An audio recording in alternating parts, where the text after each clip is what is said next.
A paz do Senhor Jesus a todos os irmãos, é bom demais estar aqui mais uma vez nesta noite, podendo ministrar para os meus amados. Desta feita eu quero trazer rapidamente uma ilustração sobre a Páscoa, A Páscoa judaica e a Páscoa cristã.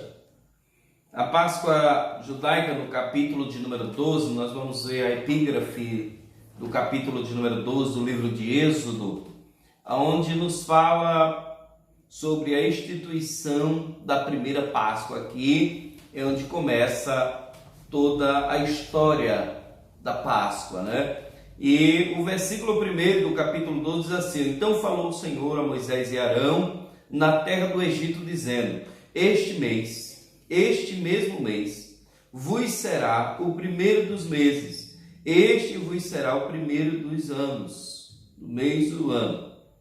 Falai a toda a congregação de Israel, dizendo: aos 10 deste mês, tome cada um para si um cordeiro segundo as suas casas, dos seus pais, um cordeiro para cada casa, mas a família, se for pequena, para um cordeiro, então tome uma só com seu vizinho, perto de sua casa, conforme o número de almas, e comam cada um, e farei como que o cordeiro por completo. O cordeiro ou cabrito será sem mácula, um macho de 1 ano, o qual tomarei das ovelhas e das cabras. Aqui está falando da Páscoa, Páscoa como ela foi instituída.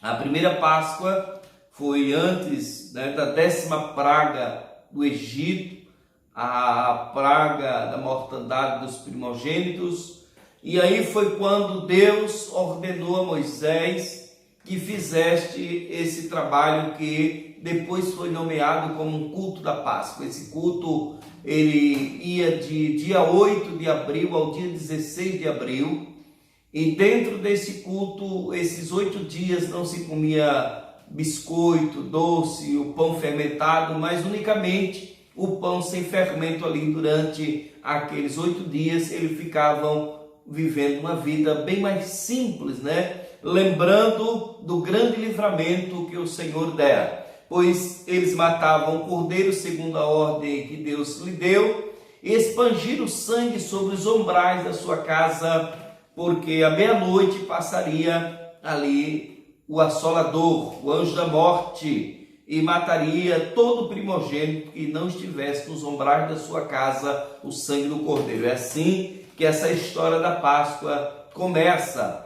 E quando Israel, depois de muitos anos, chegou à sua terra, eles estavam ainda aqui no Egito quando instituiu essa Páscoa, mas quando eles chegaram na sua terra, os judeus chegaram realmente em sua terra, eles executaram esse culto, colocaram esse culto anual, uma vez por ano, dia 8 ao dia 16 de abril, eles passavam esses 8 dias vivendo uma vida mais simples possível, relembrando e agradecendo a Deus por este. Então, seus filhos, os jovens, perguntaram por quê, e eles explicaram todo o conteúdo do que está no capítulo de número 12, o porquê desses 8 dias ter este culto da Páscoa, que era uma forma deles humilhar-se e também agradecer a Deus. Estava entre as festas de Israel, por que não dizer que a Páscoa era a maior festa que Israel tinha. Tinha outras festas,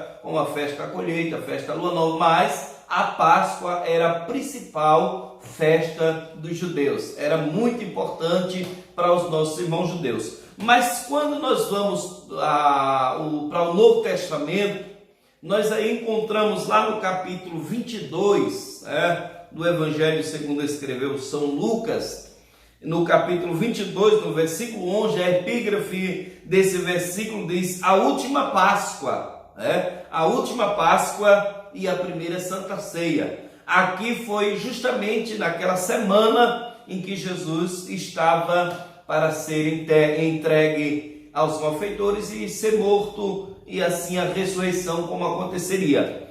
Mas essa Páscoa, ela finda aqui quando Jesus vai celebrar essa última Páscoa, ele institui também a primeira Santa Ceia, que é um tipo de uma Páscoa com um sacrifício maior, com um sacrifício soberano, um sacrifício poderoso. Seria agora a Páscoa do cristão, não é mais apenas de Israel, dos judeus, mas seria para todo mundo, valeria para todo mundo. Aquela primeira Páscoa serviria apenas para os judeus, né? Salvação dos primogênitos dos judeus. Mas essa segunda Páscoa agora, né, que nós chamamos ela de Santa Ceia, já não é mais apenas para os judeus, mas para todos aqueles que em Cristo confia e aceita como Salvador da sua vida e reconhece o seu sacrifício no Calvário. Aí acontece dessa seguinte forma: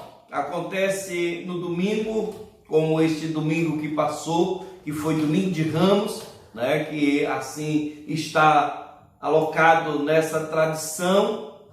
O domingo de Ramos, esse domingo de Ramos representa a entrada triunfal de Jesus em Jerusalém, quando ele entra montado naquele jumentinho que todos aplaudem, todos gritam o seu nome, Hosana, Hosana, é o que vem no nome do Senhor. E aí se inicia novamente essa Páscoa, e aí vem a sexta-feira, que é hoje, que é intitulado no nosso calendário como a Sexta-feira Santa. Foi justamente a sexta-feira do sacrifício, né, de Jesus dando a sua vida em resgate da humanidade, em resgate de todos aqueles que nele crê. Então aconteceu a sexta-feira, aconteceu o domingo, a entrada triunfal. A sexta-feira, o dia que Jesus se entrega para ser crucificado, veio a sexta-feira, e aí passa a sexta, o sábado, e acontece o domingo da ressurreição, pelo cedinho, terceiro dia, o domingo da ressurreição, onde Cristo ele é ressuscitado, e aí fica o domingo da Páscoa, o domingo da ressurreição. Esta é nossa Páscoa, definindo ela de uma forma muito simples, né, para que nós possamos compreender. E você me poderia perguntar sobre as outras coisas. Eu não quero responder porque não faz parte, né, do histórico bíblico. Não tem razão por eu falar. Primeiro, na primeira Páscoa não podia ter chocolate, não podia ter doce, não podia ter nada disso. Na segunda não seria diferente, né? Não seria também diferente. Nós também não poderíamos. E aí as igrejas evangélicas, elas fazem todos os meses a Santa Ceia. Não fazemos mais anualmente, fazemos todos os meses para estarmos lembrando do sacrifício do Senhor. Aí nós tiramos uma vez no mês e fazemos a nossa Santa Ceia, que seria a antiga Páscoa, para estarmos lembrando de nosso Senhor e Salvador Jesus Cristo. Eu poderia ler para você todo o texto onde vai narrar a história do sofrimento de Jesus. O que fazer valer nessa Páscoa não é ovo, não é coelho. Nós não podemos voltar o nosso olhar para um dia como se fosse um dia festivo de se dar presente, mas é um dia de se doar para Deus, né? De agradecer a Deus por Ele dar o seu Filho amado Jesus para morrer naquela cruz em amor a mim e a sua vida. Foi aí que está a nossa salvação, como João descreve que Deus, né, nos deu realmente um amor tremendo, tal amor para que enviasse o seu Filho amado para que morresse em nosso lugar, E aí nós somos gratos a esse Jesus que nesse capítulo 22 vai descrever bem o seu sofrimento, o que passou para poder chegar àquele alto da cruz e dar o brado da vitória para todos aqueles que nele crê. Então que o Senhor Jesus continue te abençoando, derramando graça sobre a tua vida, somente para falar da Páscoa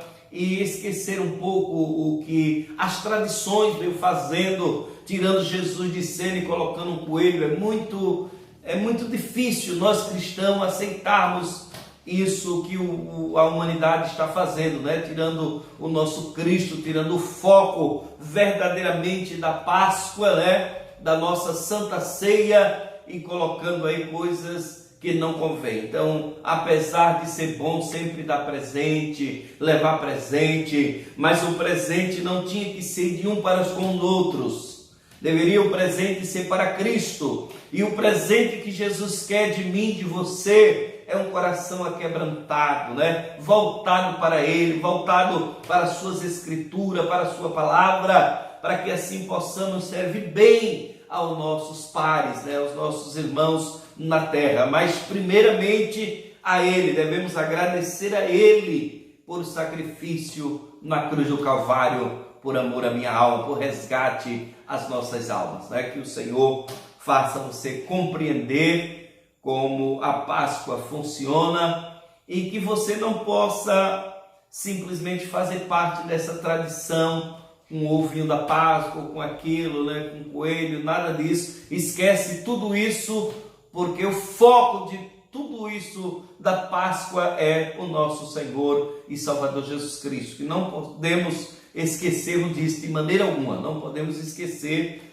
temos que lembrar sempre, né? Sempre desse Jesus maravilhoso, que o seu amor foi tão grande que não recuou mesmo diante da cruz por amor a nossas almas. E quando nós tiramos Cristo desse foco e colocamos coisas ou objetos, irmãos, nós estamos nos tornando um traidor, né? Traidor de Cristo, porque tanto nos amou e agora é hora de nós retribuirmos esse amor reconhecendo o seu sacrifício no Calvário. Esta é a nossa Páscoa, a nossa ceia. Que assim o Senhor, nosso bom Deus, possa continuar vos abençoando e fazendo entender o sentido desta Páscoa tão maravilhosa. Eu fico feliz, né, por o mundo comemorar, apesar de comemorar de uma forma errônea, de uma forma errada, mas estamos nós aqui sempre,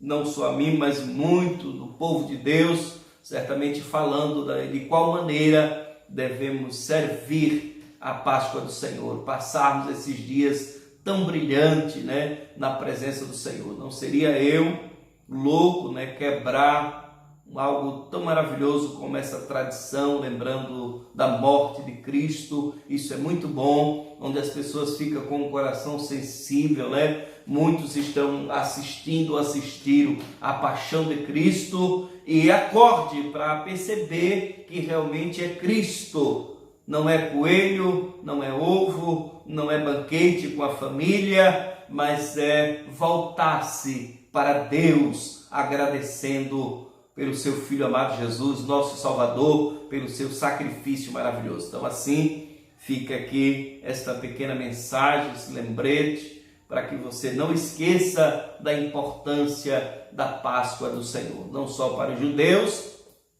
mas também para nós em Cristo Jesus, né? Deus abençoe e uma boa noite em Cristo, nosso Salvador.